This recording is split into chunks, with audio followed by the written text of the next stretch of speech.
Amerika Serikat dengan Cina kian memanas. Siaga terjadi perang terbuka. TNI siagakan 4 kapal perang di Laut Natuna, perbatasan antara Indonesia dengan Laut Cina Selatan. Kepala Dinas Penerangan Kadispen Kuarmada 1 TNI Angkatan Laut Letkol Laut Fajar Trirohadi menyatakan telah menyiagakan 4 kapal perang KRI jenis frigat dan korvet, yakni kapal anti kapal selam, di perairan Natuna sepanjang wilayah Indonesia. Kapal-kapal yang digunakan untuk patroli rutin di wilayah Natuna ini disiagakan untuk antisipasi potensi konflik di Laut Cina Selatan, seiring meningkatnya eskalasi ketegangan antara Amerika Serikat dengan Cina di kawasan tersebut. Kita menyiagakan 4 KRI di Natuna. Yang pertama adalah patroli rutin karena Laut Natuna Utara itu wilayah kita, kata Fajar melalui pesan singkat kepada cnnindonesia.com pada hari Jumat 19 Juni 2020. Fajar menyebut setiap kapal yang disiagakan memiliki sekitar 100 kru yang ikut siaga. Selain itu, telah ada pasukan TNI dari kesatuan yang terintegrasi yang juga bersiaga di wilayah Natuna. Pasukan di Satuan TNI terintegrasi yang berjaga di Natuna ada. Kalau untuk kapal, 1 KRI rata 100 personil, kata dia. Menurut Fajar, kesiapan TNI di wilayah Natuna telah dilakukan sejak lama sebelum terjadi eskalasi ketegangan antara Amerika Serikat dengan Cina semakin meningkat.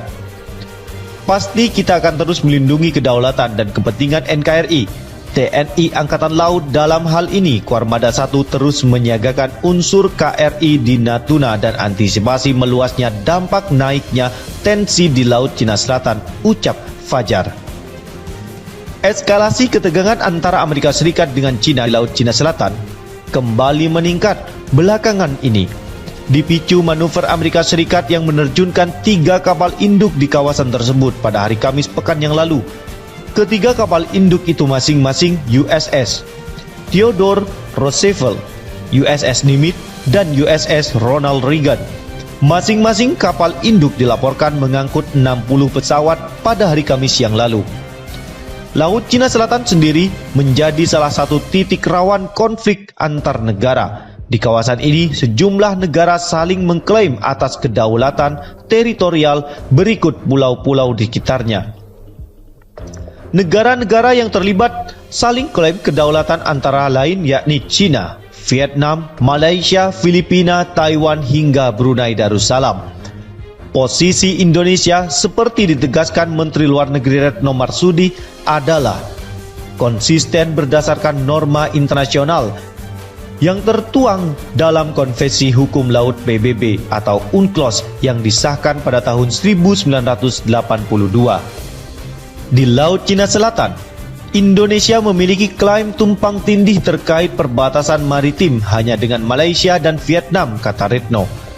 Konvensi PBB tentang hukum laut, yakni UNCLOS, yang disepakati pada tahun 1982 dan mulai berlaku pada tahun 1994, menetapkan kerangka hukum untuk menyeimbangkan kepentingan ekonomi dan keamanan negara-negara pantai dengan kepentingan negara-negara pelaut. UNCLOS menetapkan zona ekonomi eksklusif atau ZEE, yaitu 200 mil wilayah laut yang memperluas hak eksploitasi tunggal kepada negara-negara pesisir atas sumber daya laut. Namun, zona ekonomi eksklusif tidak pernah dimaksudkan berfungsi sebagai zona keamanan. Dan UNCLOS juga menjamin hak lintas yang luas bagi kapal laut dan pesawat militer. Sementara itu, juru bicara Menteri Pertahanan bidang komunikasi publik dan hubungan antar lembaga Daniel Ansar Simanjuntak memastikan Indonesia tidak akan memihak Cina maupun Amerika Serikat di Laut Cina Selatan. Menurutnya, justru bahaya jika memihak salah satu negara karena bakal berimplikasi wilayah Indonesia menjadi medan perang kedua negara tersebut. Kalau sampai kemudian kita jadi proksi, maka kawasan kita akan menjadi battleground, jadi kawasan perang. Jangan lupa loh, banyak negara superpower jarang sekali mereka melakukan perang atau battlegroundnya di negara mereka sendiri, kata Daniel dalam sebuah diskusi online pada hari Kamis 18 Juni 2020.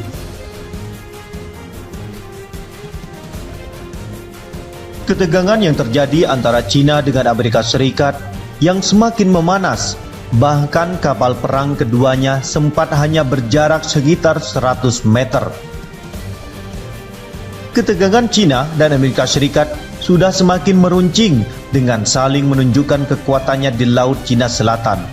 Kondisi itu akan semakin mendekatkan keduanya pada risiko konflik yang kian nyata di Laut Cina Selatan. Untuk menghindarinya, kedua belah pihak dinilai harus bisa mengelola krisis seperti ketika kapal perang mereka berada dalam lokasi yang berdekatan.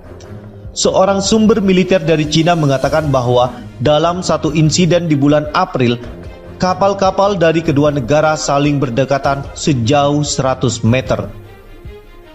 Insiden semacam itu menunjukkan kurangnya kepercayaan politik antara kedua militer, kata sang sumber seperti dikutip dari South China Morning Post. Namun sang sumber itu tidak menyebutkan kapal perang mana yang terlibat dalam pertemuan itu. Beijing dan Washington telah berkompetisi untuk mengerahkan lebih banyak kapal perang ke wilayah tersebut sejak kru di kapal induk yang berbasis di Pasifik Amerika USS Theodore Roosevelt dan USS Nimitz terpapar virus corona pada akhir Maret. Sementara kapal-kapal Angkatan Laut People Liberation Army milik China, yakni Liaoning dan Shandong, tampaknya tidak terpengaruh oleh wabah corona. Hu Bo, Direktur Pusat Studi Strategis Maritim di Universitas Peking, mengatakan penyebaran baru dilakukan oleh Amerika Serikat termasuk dengan mengirimkan kapal serbu amfibi USS Amerika. Sementara Angkatan Laut PLA juga mengerahkan sejumlah kapal yang serupa. Dia mengatakan bahwa Amerika Serikat membuat penyebaran baru karena khawatir bahwa China mungkin mengambil keuntungan dari kekosongan kekuatan di Laut Cina Selatan yang dihasilkan dari wabah virus corona. Dia mengatakan kedua belah pihak sebagian besar tetap profesional dan terkendali dalam insiden di bulan April. Tetapi ada risiko bahwa insiden tersebut dapat mengakibatkan kesalah perhitungan dan meningkat menjadi konflik militer. Perilaku provokatif semacam ini sepenuhnya didorong oleh kebutuhan politik yang ditujukan untuk menunjukkan kekuatan, tetapi aksi itu bisa saja menjadi kecelakaan, ungkapnya. Ini bukan pertama kalinya kedua angkatan laut melakukan pertemuan dalam jarak dekat. Pada bulan Oktober tahun 2018, foto udara yang diambil oleh Angkatan Laut Amerika Serikat menunjukkan sebuah kapal perusak Cina bergerak dalam jarak 41 meter dan hampir bertabrakan dengan kapal perusak USS Decatur selama pertempuran tengah dilakukan di Laut Cina Selatan. Hu mengatakan kedua negara harus membuat mekanisme manajemen krisis yang efektif untuk menangani insiden seperti itu. Colin Koh, seorang peneliti di Institut Studi Pertahanan dan Strategis yang berbasis di Universitas Teknologi Nanyang di Singapura, mengatakan kedua belah pihak harus mendokumentasikan insiden semacam itu untuk menunjukkan apa yang terjadi termasuk dengan foto dan umpan radar. Benar-benar tidak profesional jika ada kapal perang yang berusaha sedekat itu. Meskipun saya bertanya-tanya mengapa pihak Cina bahkan membiarkan itu terjadi, kata Koh.